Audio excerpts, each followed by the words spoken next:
Yeah, exactly. What's on the docket today? Well, update first of all. On last session, had some time to implement what we talked about. And the results are good. The we're back. We're so back versus Jigglypuff. I was gonna say, oh no, I was so Um, worried for a second. I was like, oh no, I'm a fraud. Nothing works. no. You're not a fraud, not a fraud. I mean, it's sort of like confirmation bias in a way because I know that going into matchups with a game plan, even if it's like a quote unquote bad game plan, not that what we talked about was or formed one in my head. But even going in with just a game plan, just having that focus, it just feels good. It feels like you're more in control of what's happening on screen. So Well, you even are. if I like went and tried something, I still would come back and be like, oh, I felt really in control of these things and I learned a lot. So No, I know that. um I know that because like the real value of a game plan, aside from like having knowing what to do, is that if it doesn't work, it gives us it gives us a basis to understand why it's not working. Yeah, exactly. It's like, yeah, it's actionable information. You see something, you tried deliberately to do something and it didn't work, and then you come back, and it's like it's the underpinning of like learning in anything, pretty much. Ooh, I love that. I'm stealing that. Um, That's now the KirbyKaze theory of game yeah, plans. yeah, yeah. I think we're fairly aligned there, but yeah. So long short is, you know, the things we talked about regarding sticking really strongly under Puff, sort of not letting her float over for free, understanding that her jumps are a resource, finite. There will be a time where they may look for refreshes, etc. And most importantly, staying actionable with like more wave dashes, sort of reintroducing that instead of just dash dancing all the fucking time. Hmm. Had a like unreal, just like I was just like I got a chance to play with Faust and Chango a bit. I got some sessions in with those guys and or those people because I don't know who identifies as who, but They're Jigglypuff or who players. identifies as what. They're Jigglypuff players, yeah. So that I played with the Puff players, and yeah, it was like You destroyed them. hugely different games. Yes, I've played Faust before and just like really struggled to just like establish a proper game plan and like sort of solve things. Another major just thing that sort of emerged in gameplay was I just suddenly can hit single hit up airs like phenomenally, and I was not really doing that before. I am now like killing Puff off the top with single hit up airs like 70% of the time or more.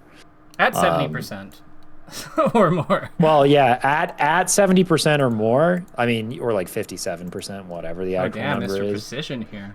Yeah, 57 to 72. I know that, but yeah, the or 57 and 72 are the two numbers. But yeah, either way, it was just to recap, very very helpful. So I'm excited to sort of lock some of that in and definitely play one. Even just outside of this, I'll send you a couple games to watch, and I think you'll see the application of what we I love talked that. about. Um, So let's but get down. yeah, Let's get down to today's subject matter. So I noticed that like I think that you had a bunch of Marth players at the SoCal thingy. Do I have it right or am I misremembering? no, you are absolutely correct. I had BZ into John Co into Koopa Troopa, aka Thanos. Okay, yeah, that's a lot of Marth. I don't think that a Fox player should be allowed legally to play, like, should be required legally to play that many Marths in one tournament, especially in like elimination rounds. But like here we are. So talk to me. How did those sets go? What are your thoughts on the matchup? Is that something you want to be like an area of a focus today, or do you want to do something more broad strokes?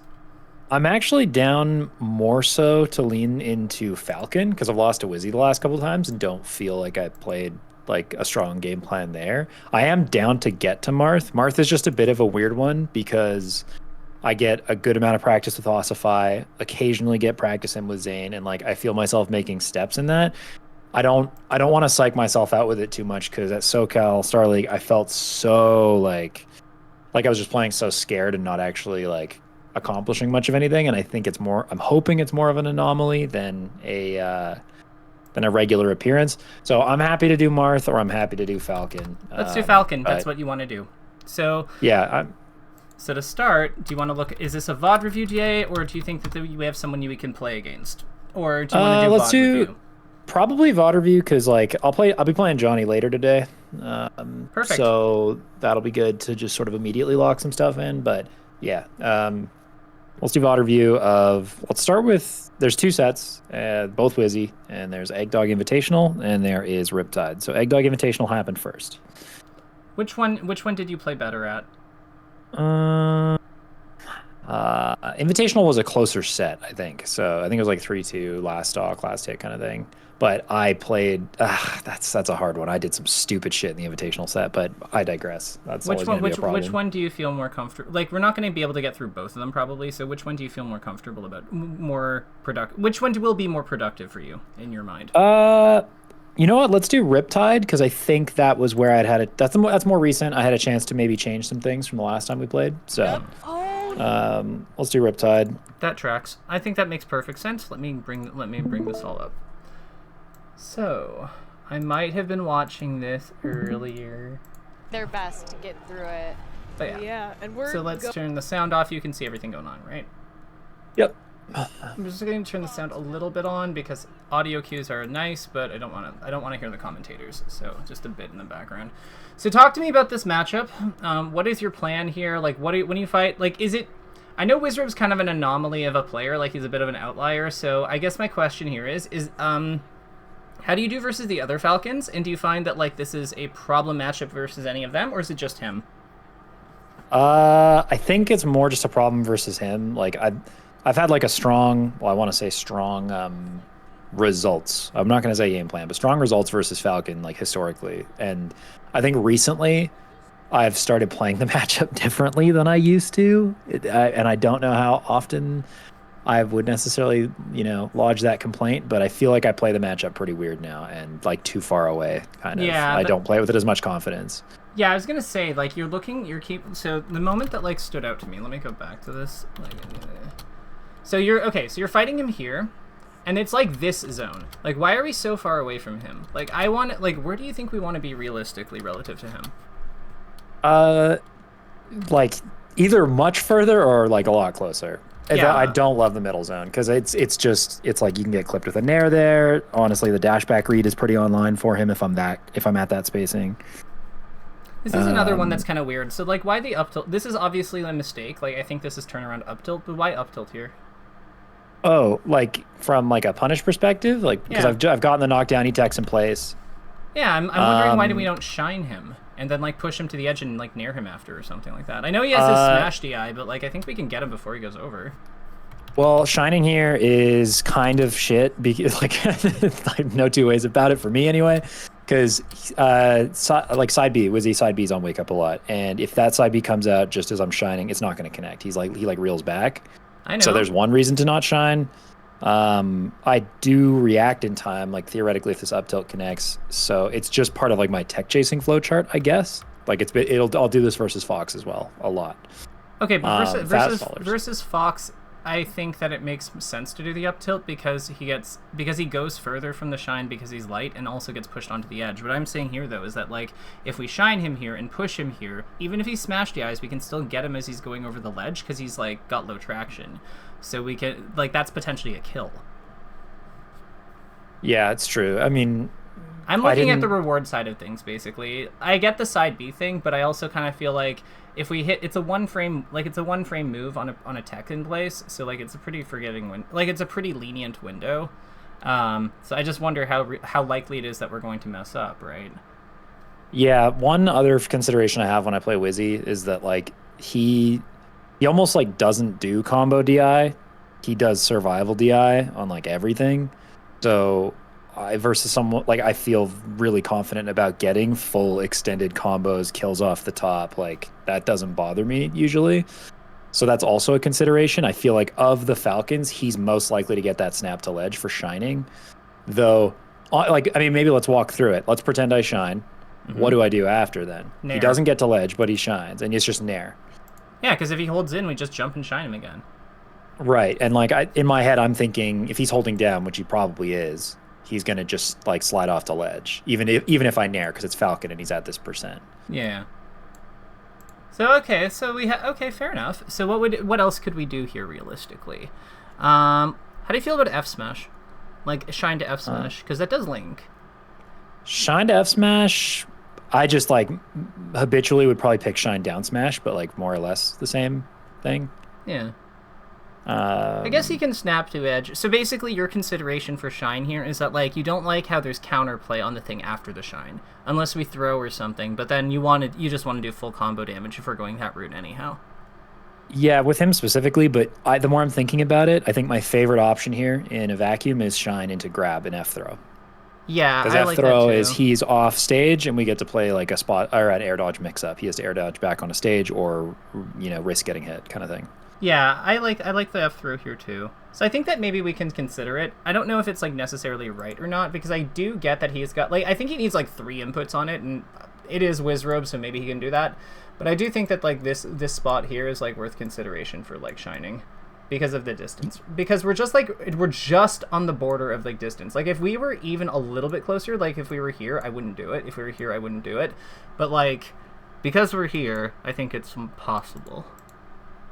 Yeah, even shine down tilt sort of is like a little bit of a coverall, but regardless, it's shine. The reason I say that is because like down tilt can kind of clip them as they're falling off the stage to ledge. Yeah, that's what that's kind of what I was thinking too. Like I like that kind of play here because I just want him to like be forced off basically. Yeah, another consideration for the up tilt is like just in my heart of hearts, I know up tilt sends to top plat right there, and like I can get a DI mix up into up smash, and it does kill, and I think that's exactly what happens. That might just be my sort of skewed way of thinking about it, but it's not as consistent because in theory, if he gets like the juiciest DI in, like if he's survival DI, then he'll go way over the top plat. Like he shouldn't really end up there. Well, I think that what we have here is we just have like a situation where the opponent, we want to be aware of the shine because it checks the DI that like is good versus the up tilt. Like up tilt is beaten by this. Like up tilt has problems with this, but this is also exactly what we want for the shine. And then on the flip side, like shine has more it doesn't really lose to, but has problems versus this kind of thing. But this is also exactly what, or like this kind of thing, but like this is also exactly what up tilt is. But up tilt is happy with. So either way, like because of the range of inputs that like, yeah, I just think the range of inputs like is very complementary here, basically. I don't know what your thoughts are, but I think that the two of these two play well together in this spot as a system. Yeah, no, I definitely see it. I think it also was, you could look at it as a misjudgment on how close he is to ledge. Like it's not even on the table for me to up tilt there. To shine there. But again, like that up tilt that I got was different from the up tilt I would have gotten if I did it correctly there. I don't think there's anything wrong with your up tilt. Like I don't think there's anything wrong per se with your up tilt. Like again, I just think that we want to like explore how we can get Falcon up into the corner and off the stage more. Exactly, and that's something that I wasn't really thinking of. I'm just thinking of combo this guy as hard as I can. It's not really like, oh, going back to win conditions or something. It's like I'm not setting myself up for success very well with the up tilt, really. It's like the third best. It's maybe like the second best move you can do there. Yeah, can you go back a sec? I've even just right here. Is the answer here to just shine? I just was thinking about this when I saw this. So he goes for the knee. He should get shined for this, really, right? You could ledge hop back here. I'm worried about getting clipped by the knee. You're intangible. Well, that's true. It's true. So, like, how long do you think you're intangible for? Isn't it like 16 frames or something? It's like. Or is that just ledge dash? It's 38. Oh. Okay. It's 16 because of the time for to get on with ledge dash because you have to double jump. You have to drop off the ledge, which means that you've waited out cliff catch, which is 8 frames. Then it's 30 that you're actionable for, but you have to spend basically what a ledge dash is it's the difference between the amount of time it takes from 30 to get onto the stage with a wave land. Yeah, it makes sense. Yeah, so the glint, like Fox basically takes 14 to get onto the stage from that position, generally speaking. So that's why his max is 16. Yeah, no, that makes sense. I'm curious. Actually, Shine might have sent him back on stage. He gets slightly over my head anyway. If you look, like frame by frame, he gets slightly over the head. Unironically, down air is not bad here. Drill. Yeah, go back one more time. Just let's see it in action. I just want to see this one more time. Yeah. I'm thinking it's down air or back air, but... I think the problem with the back air from the ledge is just more so that I just got to ledge late. Like, I take a whole ass beat getting to ledge. You can hit that back air. 100% you can hit that back air. Yeah. You don't think you can? Well, it's go back. Like, are you yeah, so go back. Here we go. Oh, wait, did I go through? It's here. Yeah. So, you're actionable now. Or now, rather. And then you just drop. Double jump. 2, 3. Yeah, easy. Because this is the frame it would hit. Yeah.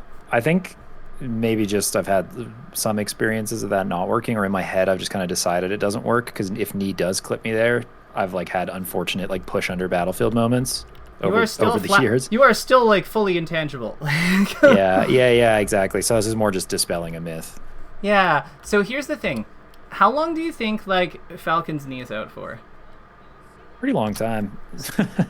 Okay, but is it out? Relatively speaking. Is it out for more? Like, okay, we'll do over and under. Is it out for more or fewer than 30 frames? Fewer. Yeah. So like here's like a way that you can use ledge invincibility more effectively. So if you just generally know when moves end, so it's out from 14 to 30, right? So about a quarter of a second. And you grab the edge. Has he started his knee before or after? Like, his knee is out right now, basically, or now.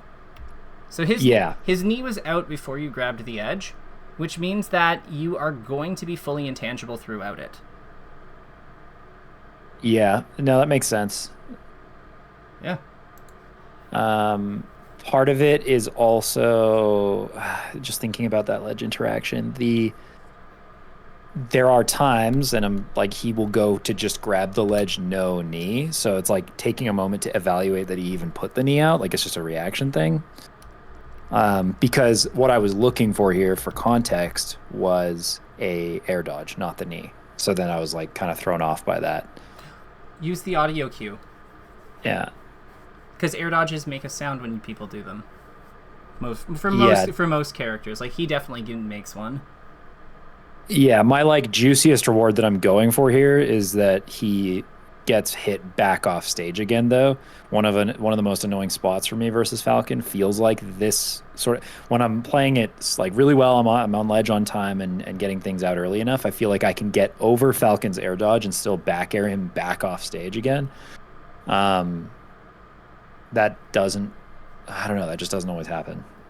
So how do you do your so to me, like, this is like I'm surprised that we're struggling in this spot, because to me this is like this is a straightforward one. So I guess I'm curious as to like what you think like happens if he does something else. Like, where do you think the reaction point here is? So I'm already deciding to go back to ledge. Like, I've already opted to decide to go back to ledge. Yeah, like from here, like after he's shined, we've started the wave dash before he's out of stun. So like, what is the what are you reacting to? What cues for you that like when we have to? It's double jump, because it's double jump and like watching the ledge for, I guess, that extra half second. Because maybe I'm overcomplicating it, but. If Falcon double jumps back towards ledge right here as I am grabbing ledge, there is a moment in time where if I try to shine him as he's touching the ledge, he'll just grab the ledge and the shine doesn't connect. Right. That has happened a lot. So there's sort of a moment where I'm thinking, okay, he double jumps. He can either instant knee, he can either air dodge pretty damn low, because I'm afraid to shine in that exact moment. Not afraid, but like, I don't want to shine in that exact moment because I'm worried he's just going to snap ledge.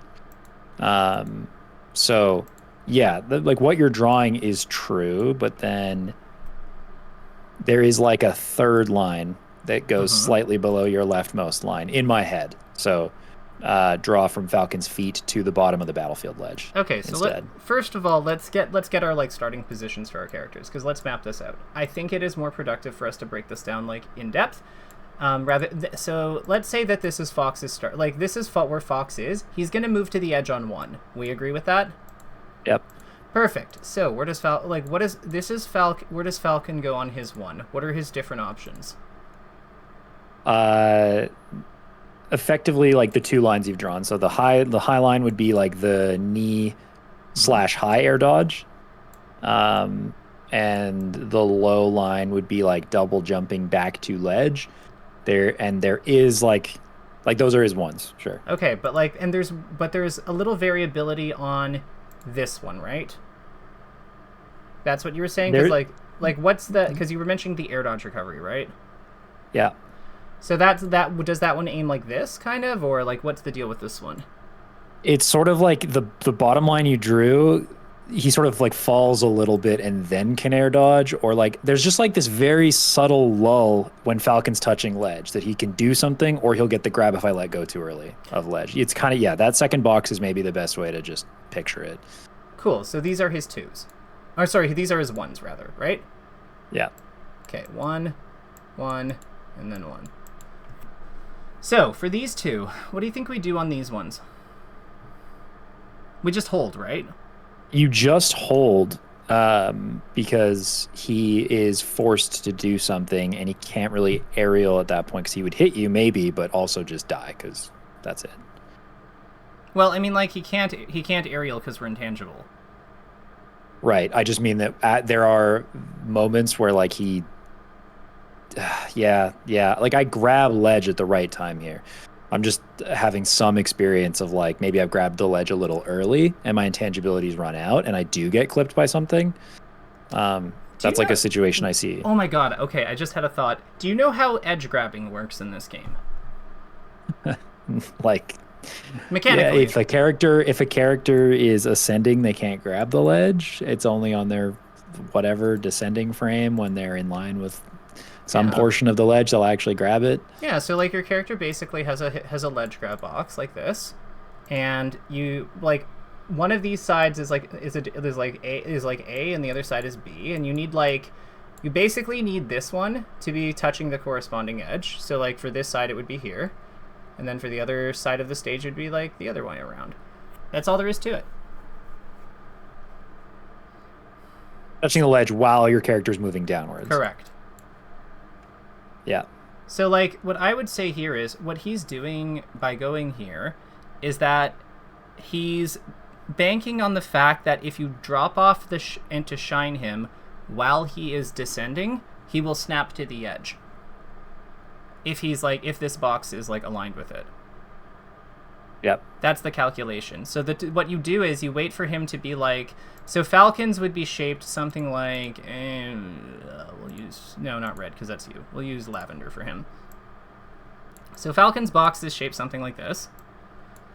So all you need to do is wait for him to be below this area. Like this part cannot be touching this. Because the ledge box is going to be like that. Does that make sense? Yeah. Like it does. Like where I don't. Yeah. Like, because it would be about here. So he has to be like this part of his body, because it's not even going to be that big. It's going to be more like, it's going to be like some shape. It's going to be some shape, maybe like this, like that. But once he's below a point, because I think he also needs to have like the top half of it, or yeah, because he can't. It has to. No. I'm wrong. He needs this to be below here, basically. Once he's fulfilled that condition, we can shine him, or if he's still ascending, we can shine him then. But it's just when he's descending and close to the edge that we can't do it. Yep. With that in mind, does it make sense to potentially just back air sooner? 100%. Yeah. To like use the intangibility more aggressively for sure. Yeah, because I'm thinking like what happens here is like if we go back to the actual example in the match, I feel like here if we like grab the edge, because this is pretty far up, like we're here relative to him, so if he drops low, I think he's probably like just getting over the edge as we're actionable, you know? Yeah. Which means we can just like immediately ledge drop, double jump back air, and we should probably get him. That makes sense. Yeah.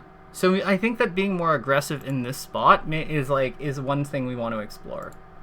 Yeah, this is a rare one in a way because like I don't see Falcons kneeing this much or this spot as much anymore. A lot of them will like jump like they're gonna knee and sort of drift around the bear in that position and not commit to drifting all the way into stage, and so it does create this sort of like reaction point where I have to bear and not let him grab ledge. But I think it is a matter of just bearing sooner and a bit more precisely as well.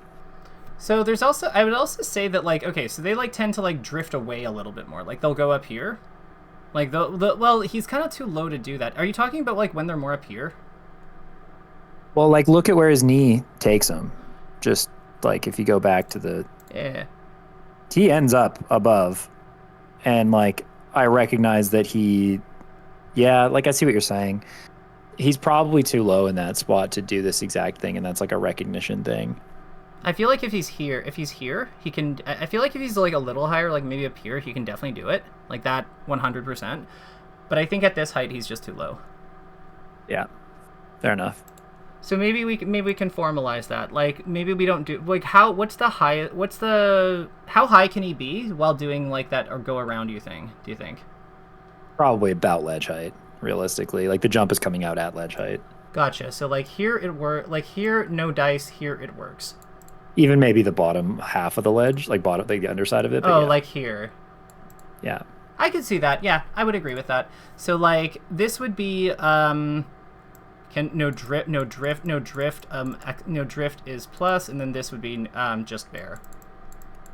Yeah. Cool. Yeah, I'm glad we went over this in more detail because I think that this is having this distinction is important. Is a pretty big thing because if he's at this height, I'd almost say that like refreshing the edge once is probably not a bad idea. Yeah, and I actually like don't have refreshes in my repertoire at all for Falcon. It just has never really crossed my mind. Even just as we were talking about it, I was like, why don't I just goddamn refresh there? It's not a big deal. Well, refreshing with space animals, I think there's a lot of skill to like knowing when to do it because like they can just like die if something goes wrong. So I don't fault you for like not really. The fox gets the fire. The fire makes things a little trickier for people approaching the ledge. And Falcon's someone who specifically wants to like sit on ledge while descending for a sec. Yeah, that's true.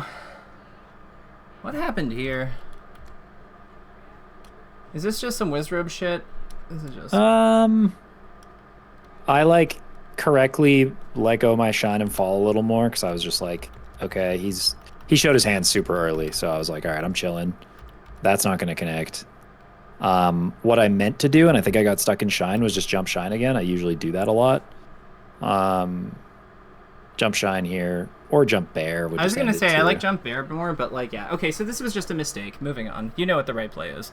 Yeah, and I opted to not double jump there, thinking I could maybe beat him back to ledge, but I didn't, so. I just went for the straight angle immediately to ledge, like inverted, but... That was a tough situation. One thing I'd question. So we know that this guy likes to survival DI like forever. Do you think that might be an argument to like potentially doing something more like fair here to try to put him on the platform for up smash kill, or do you think nah? Fair is fine, or like soft bear. In essence, like I'm even just watching this back, I'm seeing areas where I like think that, oh, I'm going to combo this guy to shit, and then I just get like nervous and decide to not do an extended soft follow-up. Yeah, you deviate from the plan. Yeah, so like some of this is like I inherently know this already, and then I missed my jump out of that shine. Okay, so let's talk about this throw. This is throw in more ways than one. So what is the plan with this shine? Is this just nerves? Like, what's the deal here? I do up throw shine follow-ups a fuckload, and this is just like crossed wires with like it's good versus space, he's not good. I don't know if in my head I was like, yeah, we can just swag right now, I'm feeling good. The short answer is it's just dog shit. It's not very flowchart. Like he DIs straight up. It's like a free up smash, or even like just 2 up tilts. Could you shine up smash? If I'm like look at the way he DIs, it almost could have just been that, or it could have been wave shine forward down tilt. Look at like just goes so high. Yeah, the set. I can tell the set's going to be tough to watch even beyond this game. Okay. There's just like so many things where I'm just like, no wonder. I Like feel no like wonder this. you I fuck. feel like then this is maybe this isn't so much like a matchup structure thing, but maybe this is more of a mental game thing. Yeah, I can agree with that because I've played a lot of Falcon. I don't feel as lost as I did versus Puff, so this is a weird one. You know what? Um, Let's. I almost want to throw you into like the problem is like unranked and stuff is gonna you're just gonna like just devastate whoever you like you're probably just gonna devastate whoever you play. I can see if Polo's around if we want to watch it. Yeah, Give me 2 seconds. sure. Uh, I'll keep watching this and see if I see anything, but yeah. Because I want to see you in a game versus like Falcon, like a live match, so I can better evaluate what's going on. the other tough part to consider here is like this does enter more mental game stuff. I 100% believe this because I struggled at both this event and Eggdog to play with any sort of confidence that like I knew what I was doing, and that is like its own psychological problem. So why don't you have confidence? You're really good. Yeah, I think Do you not think you're I good? no, no, no, no, it's not That's that. a problem. Okay, never mind. I think like I know I'm good, but I think I was having like some level of execution doubts. I was struggling with like really simple execution things. Um and like missing wave dashes that it made me not want to do some of like the juicier follow-ups I go for. So that's where you see like the up throw bear in the previous game, and I think that's just been like psychologically on the back of my mind. Okay. So it just sort of adds to like the mental stack here of like I'm not playing uh with like much execution confidence, and like normally I say normally, but like I love people who SDI like freaks. I don't mind it at all. I think that I'm used to reacting to SDI all the time, and unfortunately, with like execution doubts, Yeah, it you're not using completely like one ruins of your that. yeah, you're not using your one of your most valuable like micro game player skills against like this guy, which is like just Yeah, not where you want to be. yeah, exactly. Um, So I why do execution doubts happen when you miss things? Like in what context are you missing things? Are they in matches? Are they in hand warmer? Like what's like the thing? mm, uh, I that's it's like a hard thing to pin down. There are just days where it's like, oh man, every wave dash that I'm trying to go for a juicy wave dash, it's like that I just know I can do muscle memory. It's perfect. It's got to be perfect. It feels perfect, and I just get an air dodge left, and it happens in this set.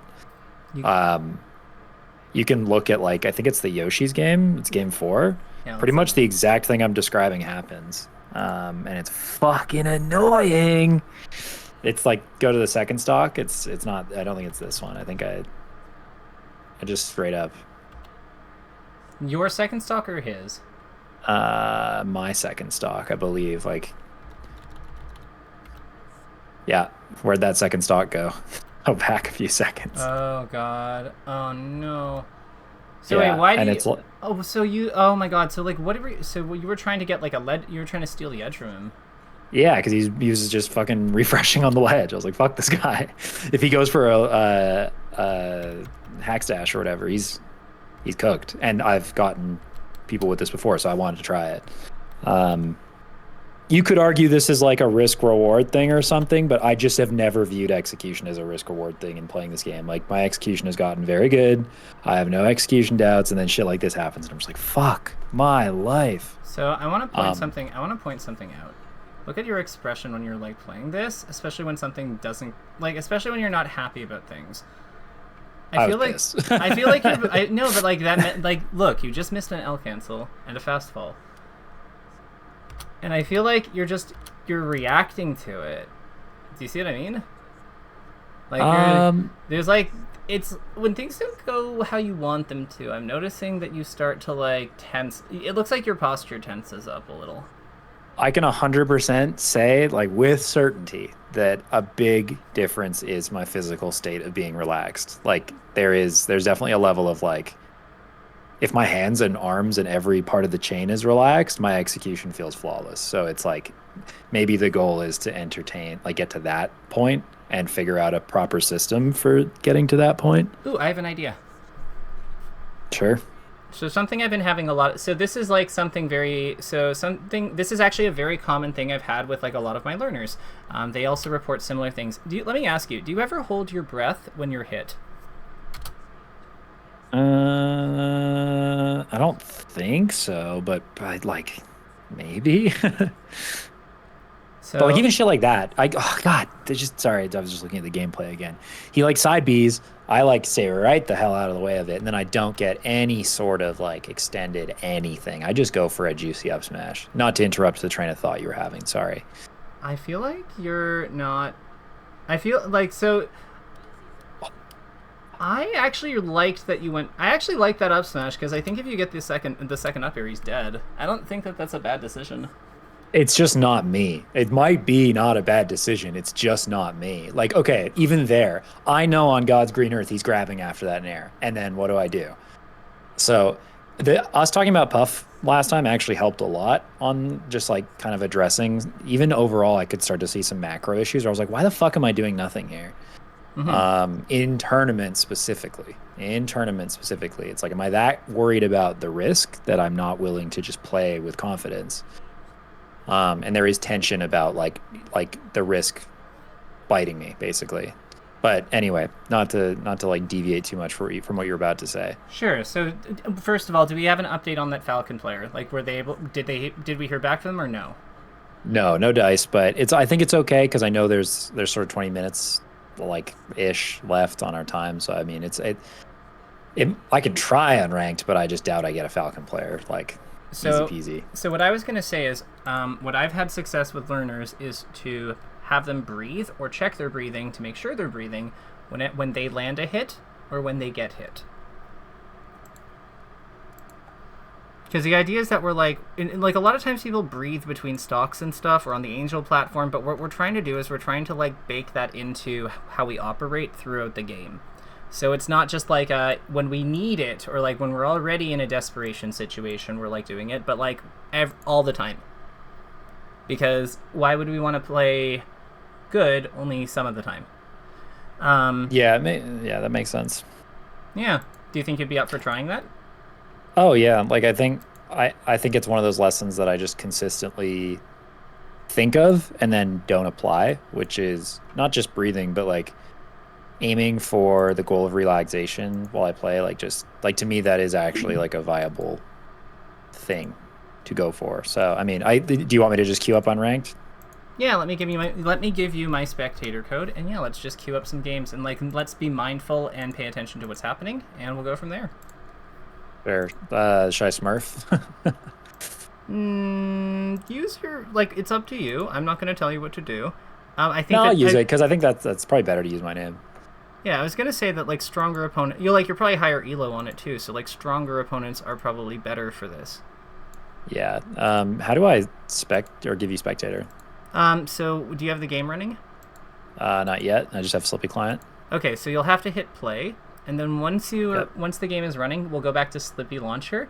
Then we'll go to the Spectator tab, and we'll, in the Share Your Gameplay, in the bottom right, hit Start Broadcast, Copy Paste. And then confirm. Done. Wonderful. So, you got it? Yep, it's here. Let me know when you're in a match, because sometimes there's connectivity issues if I've been in, like, Uncle Punch or something. So I don't think I have, but just in case. Sure. Yeah. I can also play ranked, I guess, if you want. We'll test it unranked once, and then we'll go from there. Okay.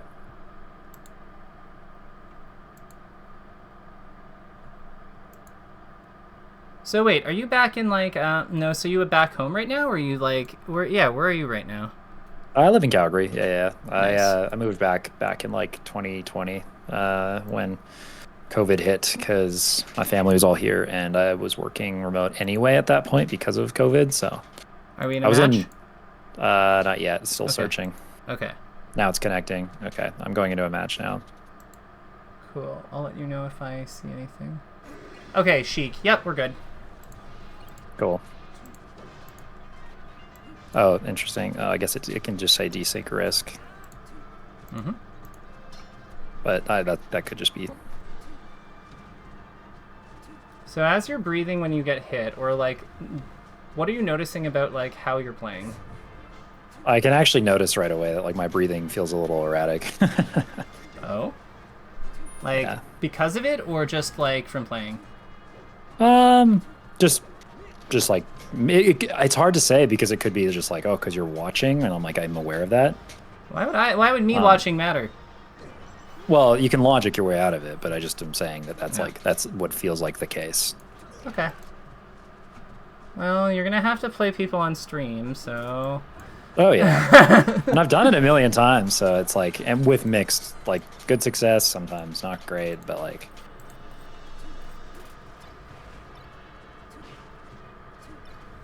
I mean, Sheik is basically Falcon and Drag, so that's fine. Yeah, true.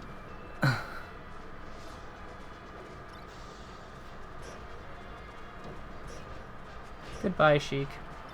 You committed a cardinal sin of the matchup, so you must die. Ooh! I saw that Don't up like there. it? I saw that up there. I very much like it.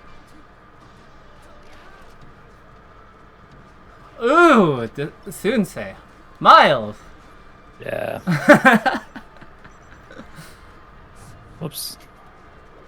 Ah. Oh, come on. I knew he was going to dash attack, but that's okay. I would just go for like the standard like ledge hop bear there, and then if she goes above it like with her up B or like goes around it or something, then you just like grab the edge or turn around up smash or whatever. Like I like true. I like the auto cancel bear like up smash or like other like next thing trap with edge guarding in general. I think it's like good. I think it's like better than a lot of like the precision stuff people try to do to cover like individual options, because I think we can almost always with like Spaceys and Sheik like do better than just like individual options. Oh yeah. Oh, I wanted to try that. Oh, this person made a mistake. Probably shouldn't have mashed at an F tilt. Yeah, I feel like some tension to an extent. Oh, sorry. Should I keep playing them? Let's do ranked. Okay. They just like worked into our hands. Let's go. I feel bad. I hate doing that. Quite out looks shitty, but why does that look shitty? Like you're not even like in the game. Like it's just like you're like 10 seconds. I did in. I started the next game and like it may I don't know. I just conscientious of like you're worried wanting about and dunning people. You worry about way too many things. You're Soonsay. You're like a legend. You're a star. No, I don't. I don't think of it like that at all. I know. I think that is if people actually think like that, that's pretty whack. But wow, calling out my whole life. No, come on. If you're, it's I don't know. I don't feel this way on like a Smurf or something. But like if somebody like maybe does know who I am, it feels a little more personal to be like fuck that guy. I'm not playing them for 2 games or something. But. I mean, or it can come across that way. I don't obviously think that, but I feel that way. But I have very specific reasons for disliking my enemies. Yeah. You're around for 20 years. You make some. You're around for 20 years. You can't be everyone's friend. Yeah, exactly. Yeah. No, I do think that like there is a major physical component to my success in the game because largely tension and things like I get more dissatisfied with my play, and it's sort of a negative feedback loop. And like this sort of gets into some inner game of tennis, self 1, self 2 business. It's not like it's something that I haven't been very considerate of in the past, but it's easy to forget those lessons or never really internalize them. Yeah, what I would say here is that like the biggest opportunity in this game's coaching sphere is that we forget that it is a human, not a perfect cyborg that controls the character. So I think that like we need to be just aware of like how humans work, and that's what I try to do. So this is why I'm having you do breathing today, because I think you're even like it's also interesting I think to be there's value in just being more aware of our ticks. Oh, I agree. Though before this point, I might not have agreed. Really? What I mean to say is not practiced it. I do agree, but didn't practice it. Well, it's like any skill, right? Yeah. God, your wave dashes are so clean. Like I know there's that like there was that one, but like my God, everyone after that one was like so good. I've been working on shines out of shield lately because I realized I like don't do them, at least not cleanly.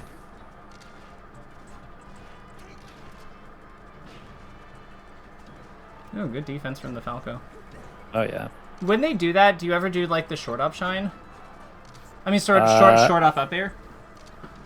Yeah, like on plats, you mean? Or Yeah, like below the plat after you up throw them on it. yeah. You can definitely do that. It's just what's tough is like, let's say they don't get their shield up in time. Oh no, I just try because they're ASDIing down for the slide off. That's like the idea. Yeah. Oh yeah. Sorry for the edge slide. Yeah, that makes sense. Sorry, I was thinking of like if they got their shield up. Yeah. Because, I mean, if they get their shield up, great. But, like, if they don't get their shield up because we hit them when they're dying, like, down and inwards for the slide-off, then, like... Or, sorry, down into us for the slide-off, then who cares? Yeah. I feel like DI manipulation is something that, like, still isn't really, like, you pushed to its fullest. Oh, I agree. Oh, this person doesn't want to get comboed. I saw it last talk. Yeah, he's just holding full out and just like willing to die to back air at 80. Oh, I wanted the up smash there. Whoops. Oh, I kind of got lucky there. Perhaps. That was disgusting. Like until the dash attack, that was so sick. Everything you did was like beautiful. Oh my god, just the raw back air. Yeah, that's where like refresh is good. Disgusting. I just don't fuck with Dreamland versus Falco. There's like so many stalemates that just exist there. It feels like more than other stages. I mean, Dreamland kind of is notorious for that. Yeah. As long as we can agree Fountain of Dreams is good for Fox, we can be friends. Oh yeah. I agree. Well, actually, there's some really... It's good for Falco too, but... Falco has some like really nice short hop like dare edge cancels. Fox has the same ones, but like both characters can play pretty fucking cool on that stage. For me, the reason I like Fountain of Dreams with Fox is because so Fountain of Dreams kind of like disrupts combos in general, right? Like you don't get the long ones that you do on like more open layouts. We can agree on that? Yeah, I would say so. Yeah, I'm not talking about like there's nothing replacing it, because I get there's like niche things that happen, but in general, like Fountain of Dreams is not really a combo to death level. No. So with that in mind, it's really the power of like edge guarding, I'd argue, and individual powerful hits that really become more that appreciate and value on that level. And I feel like Fox's like shine and up smash, like Fox's shine and vertical kill suite is just like so good there because of it. Oh yeah. I actually like it is the vertical kill, but to me the platforms just feel so good with both characters, whereas like on Dreamland they feel very like, yeah, I don't know, just stalemate shit. Oh, I really like that up B idea. Like you're recovering the illusion with it, right? Yeah, exactly. You go a little high, so it's like if he gets scared because he sees me going out. I mean, even just angling there. Like I want the 13%. Probably hits me for it, but roll back, I'll roll away.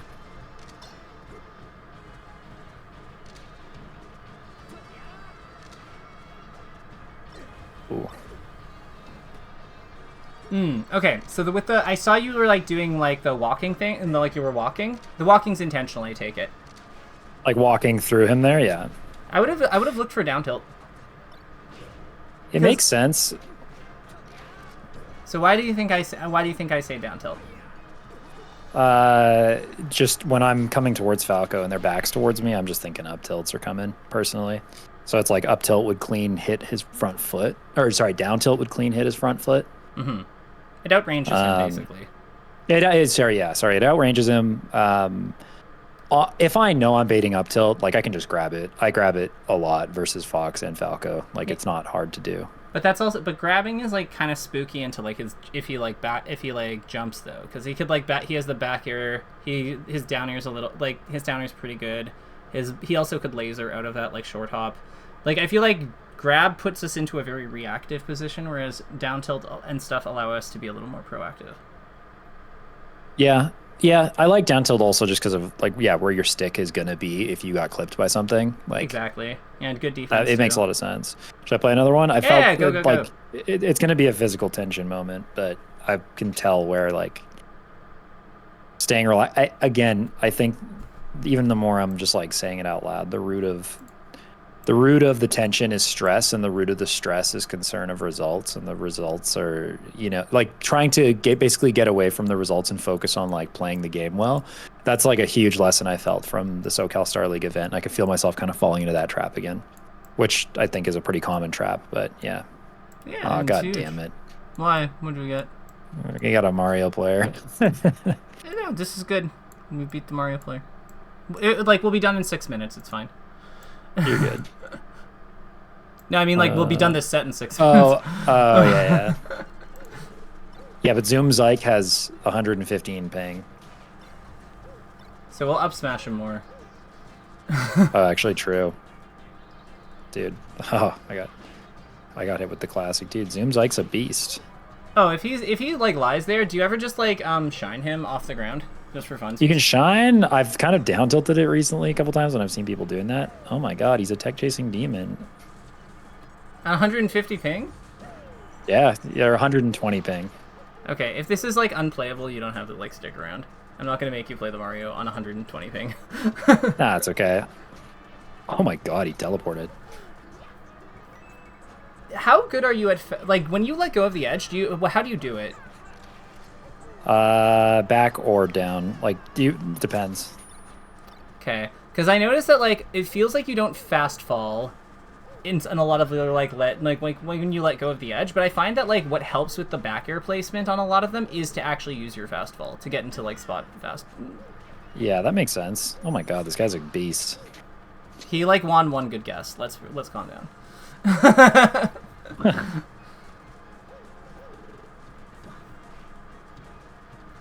Honestly, this might not be a bad time to talk about mid tiers and just briefly philosophies on how to invalidate them. No, just up smash him. Whatever. Oh, whoops, that was really high. Yeah. Didn't mean to double jump there. So how do you go about obliterating mid tiers?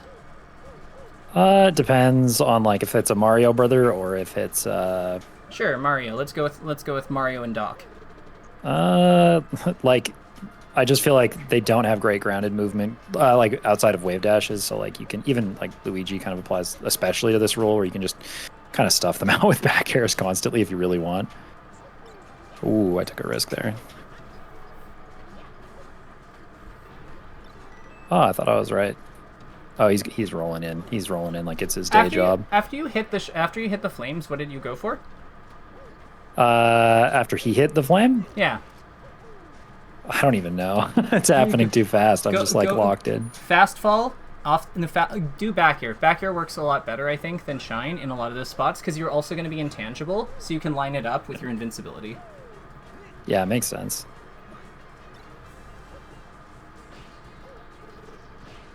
I mean, the short answer is just not taking undue risks versus mid tiers. I got the Yeah. You can sort of rinse and repeat some things. Low key, we've talked about the denial versus creation thing a bit. Mid tiers are just a denial for me. I'm not trying to reinvent the wheel on opening this character up. I just want to make sure that they don't get the openings they want. So it's I don't know. You just force the fight into spots where their character doesn't really work. Pretty much, or giving him that grab there with that dash attack is pretty shit. Whereas if I just sit and shield, I basically just want to force him to do the good thing. Ooh. Okay, so that's where I'm going for that shine, and you're saying back air there. Well, no, I'm saying grab the edge, and then grab the edge and then and then use your intangibility to back air. Yeah, it makes sense. Honestly, use your I think that ledge hop back airing, getting better at that would actually be a point of focus based on what I'm seeing here. Let's try to do that. I know some of it is lag, so I'm not saying you're bad at it or anything. I just want to see more some cleanup on it. That's all. Makes sense. It's He's also jumping at us. Yeah. So what we're seeing here is there's an opportunity to get better at grabbing the edge and maybe refreshing. Yeah, perfect. Love it. Try to do a pro at one that hits him while he's off stage. There you go. Like sneak under the fireball, yeah. That's a Luigi classic as well. You can also just like plow through the fireball with your back air, because like again, it's a fireball. It's not a big deal. Whoa. Yeah, he's not believing that I'm gonna shield, so he's just like throwing shit out.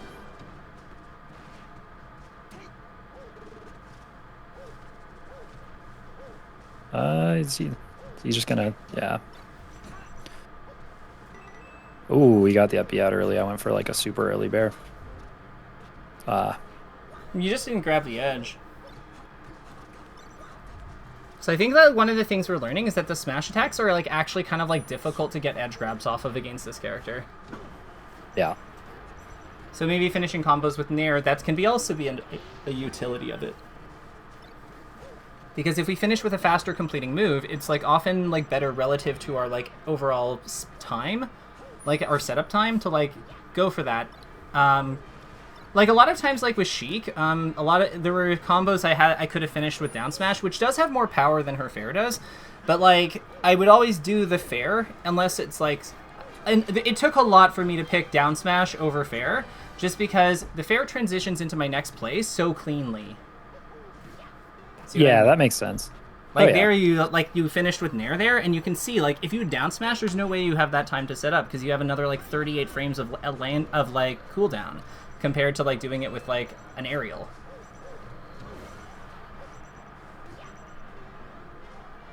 Okay, Zoom Zyke, that was great. All right, perfect. So I'm just messaging the minute person at 7. Just need 4 minutes to wrap up. No, you're good. Yeah. That's yeah. I like even in like messaging you originally, it was like I messaged you after the Wizzy set at Riptide because part of me was just like, what is this like? Going into sets with. Like, even the more I'm just, like, sort of self-diagnosing, it seems like a big part of it is, like, a desire for a game plan so that I can go in and feel not stressed about the outcome because I know I will have put my best foot forward. Like, I'm trying something deliberately. So it does reduce my levels of tension, and so I feel like I'm actually, like, focused on something, I guess. Yeah. But the thing is, like, a game plan can't take away that... I feel like the problem, like, I get where you're coming from because I have taken a similar approach. Like, I was a nerd. The reason I had all the game plans and the knowledge I had, and I've accrued all the knowledge I have of this game, is largely because I was trying to, like, fight that, right? But in the end, the only thing that really helped me deal with my nerves was confronting them and creating a plan more around, like, coping with the uncertainty around a loss and having ways of addressing that problem more directly, like through breathing, like through mindfulness, whatever it was. The game plan helps insofar that we have a bit more like clarity in terms of what's going on, but it cannot replace like, just basically feelings interventions. Like it's not... Because what I find happens is that we when you approach it from a let's have knowledge, like let's know what we're doing, eventually there's diminishing returns because a game plan can only get so good. And the other thing that happens is you start moving the goalposts. Because like that's a super common thing with when you try to approach it that way. Like you just become more and more granular about like what you're evaluating. And the standard eventually becomes impossible to reach, in my experience. Yeah, that makes sense. I can see where it goes that way. I also don't necessarily love that it sort of bleeds in. I assume your inner game of tennis pilled to some extent. Oh yeah, no, I've read it. But it bleeds sort of into this idea that, and it's like halfway through the book, where it's like once you finally quiet the mind to sort of focus on, or just sort of let self to do what you've practiced and like have faith that you will just do what you've trained to do. Self one can creep back in and try and claim success for such things. So it's like I'll have like a Gommel run and then have the mentality of like, okay, I can just do that all the time now, or like there's some control I have over that in some special way.